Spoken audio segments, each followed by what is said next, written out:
Hello students, my name is Sunita Sridharan. I am a lawyer and a patent agent. I am also the founder and CEO of SKS Law Associates, which is a law practice specializing in patent law and which is based in New Delhi. Today I am going to talk to you about module number 39, Patent Law Remedies. This is a slightly tricky issue when we talk about the patent law remedies.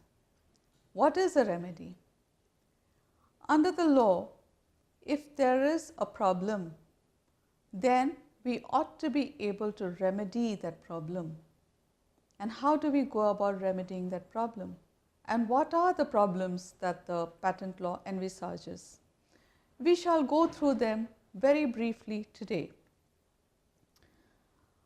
Now, any kind of litigation set up for purposes of finding remedies is, as you know, lies in the courts of India.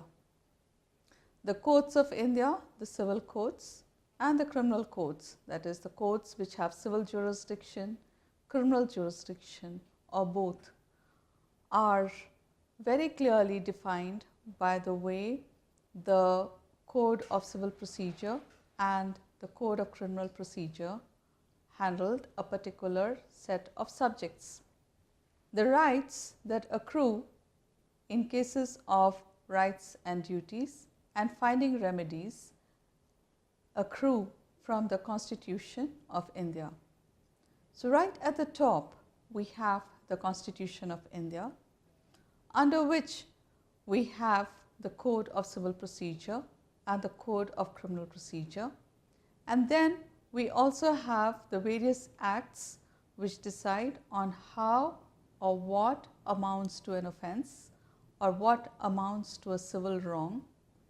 There is also the Evidence Act, which very clearly defines what can be taken by these courts by way of evidence.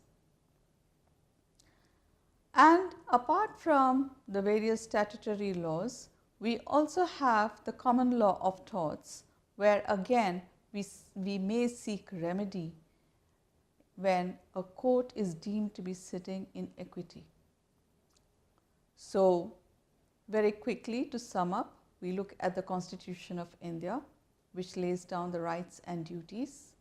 It very clearly talks about the right to approach the High Court by way of a writ petition, the right to approach the Supreme Court by way of a special leave petition, the Code of Civil Procedure, which governs civil cases that may be deemed to be civil offence under the various statutes, the Code of Criminal Procedure, which governs what can and what are the procedures for criminal cases, as decided wherever the offences are decided to be a criminal offence under the various statutes, and the Evidence Act, which very clearly sets out what kind of oral or documentary evidence can be adduced in court in support of whatever the contentions are of the complainant and the defendant.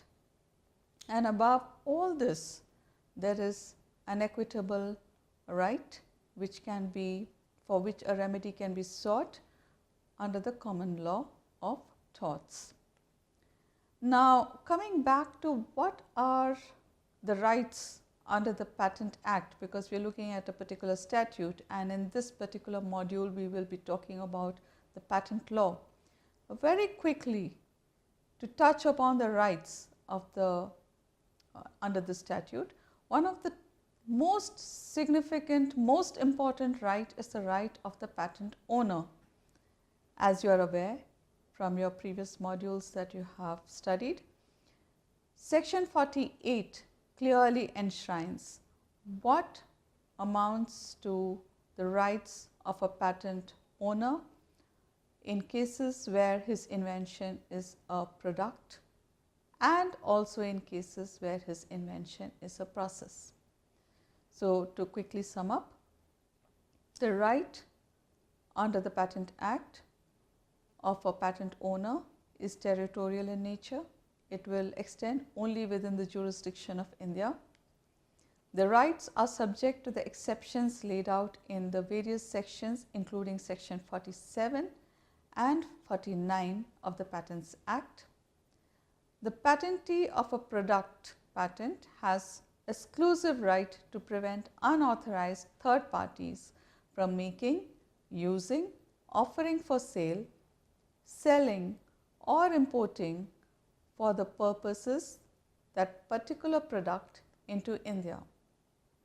Similarly, the rights of a patent owner for process patent is the right to exclude a third party, an unauthorized third party, from the act of using, offering for sale, selling or importing for those purposes the products obtained directly by that process into India.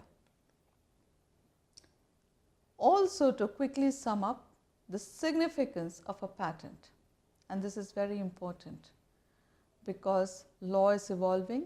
As you know, law is never stationary, it is constantly evolving. The evolution of a law is directly dependent on social evolution, technological evolution, economic evolution, and how things progress. Law has to administer to the society and the problems that arise in society, or problems that arise due to various functions of a society, such as a technological advancement, and it has to deal with that in a particular manner. So, a remedy also has to be seen from the point of view as to what really would work right for a person who is suffering under this particular law.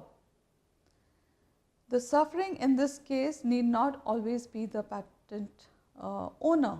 It can also be the infringer. And we have to understand under what circumstances, what kind of defenses help a person alleged to be an infringer, and how does a person what kind of remedies are available to a person who is suffering because somebody has infringed his right. Now, to touch upon the significance, like I was talking, the exclusivity gives the patentee the time to work his patented invention and to make money.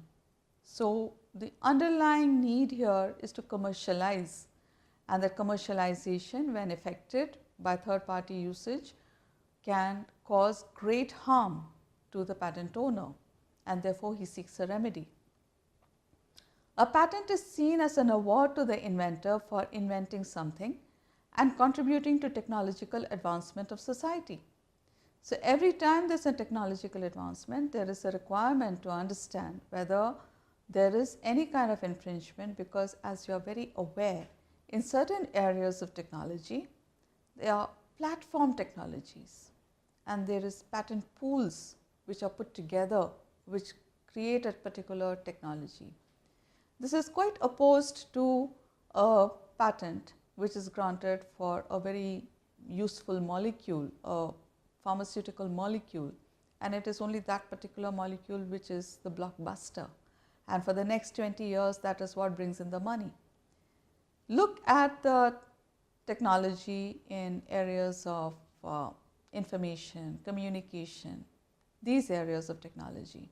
For instance, in case of DVD, the number of patents owned by various people, various companies, amount to more than 25,000, owned by almost 150 companies, which together give a technology platform which can be then commercialized in the market.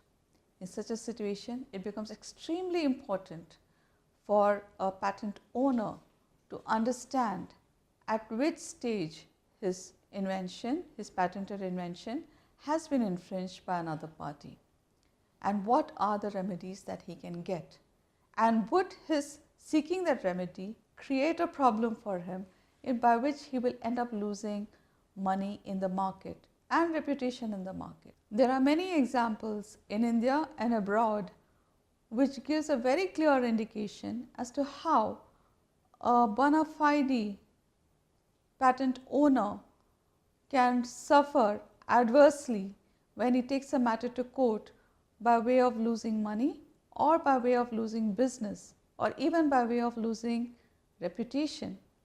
In some cases, when he files a suit against his opponent, which is usually his competitor, he gives so much of significance and importance and media coverage to the opponent or his competitor that the competitor actually ends up getting far more in return than a mere damages or injunction would harm him. So there are many cases which you can look at it, and one which comes straight to mind is that of Apple versus Samsung. Samsung suddenly became very important player in the mobile phone market thanks to this particular litigation, which ranged across multiple countries on many jurisdictions across the world. So it is a matter of a business decision for a patent owner as to whether he wants to seek remedy by way of approaching courts or seek a remedy by way of negotiating a deal and settling the matter between the infringer with the infringer. To just capture another point before we go on to the remedies that are available, the patent applicant or the owner is usually the inventor. Under the Indian law, it can also be the assignee of the inventor. So, if the inventor has assigned his rights to a company, the company is the patent owner. The rights can also devolve, the patent rights can also devolve to the legal heir of the patent owner. So, if there was a person who had a patent right and he was a patent holder, on his demise, the rights by operation of law can devolve to his legal heir and he becomes the patent owner. There is another angle to this, and that comes through voluntary license. The reason I say voluntary license and the reason why I bring it into this patent law remedies is because the patent law very clearly gives rights to the exclusive licensee to sue, just like he is the patent owner. This is very interesting.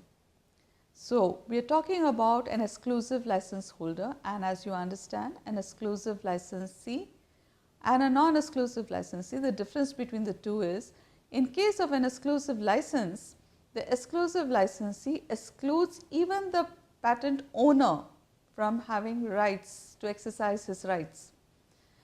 When the patent license, the exclusive license comes to an end, the right goes back to the patent owner. But during the term or the existence of the exclusive patent license, the exclusive licensee has a right to exercise all the patent rights enshrined in section 48 and can exclude even the patent owner. And the Patent Act of 1970 very clearly gives rights to the exclusive licensee to also seek remedy wherever there is a problem. And therefore, it is very important to understand that a patent owner can also be, for purposes of seeking remedy, the exclusive licensee. And it's very interesting, when an exclusive licensee sues and he finds that the patent owner is not interested in pursuing the matter, then the exclusive licensee can name the patent owner as the defendant also. That means, in the memo of parties which he files in the court, you will have the main defendant, the defendant number one, the one who is infringing, and the last defendant would be the patent owner, and this is just for purposes of executing for the purposes of seeking a remedy.